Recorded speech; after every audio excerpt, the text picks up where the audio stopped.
नाज़रीन प्रोग्राम सिंध समाचार में अवां खे भलीकार चवंदासीं। सभ खां पहिरीं अवां खे ख़बरूं। सिंधड़ी वेझो ॻोठाणनि पारां ॿिनि शागिर्दनि ते केस दाख़िल थियण ख़िलाफ़ एहतजाज कयो वियो।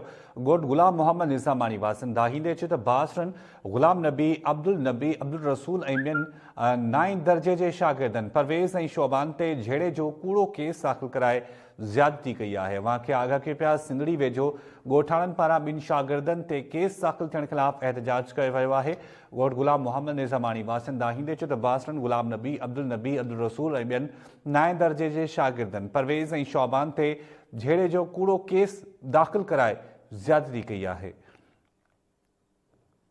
तफ़सील मालूम कंदासीं सिंधड़ी मां असद शर खां। असद, छा तफ़सील आहिनि वधीक इन वाक़े जा?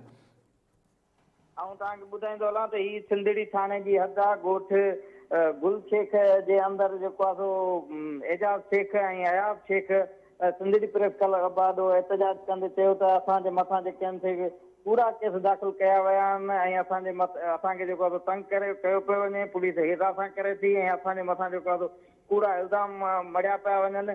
अगरि जेकॾहिं असां सां इंसाफ़ न थियो त असां पंहिंजे एहतजाज जो दाइरो वधाईंदासीं। जी ठीक है, वही मेहरबानी असद शर अपडेट करण जे लाइ। सिंधड़ी मां अवां खे अपडेट कयोसीं। ॻोठाणनि पारां ॿिनि शागिर्दनि ते केस दाख़िल थियण ख़िलाफ़ एहतजाज कयो वियो।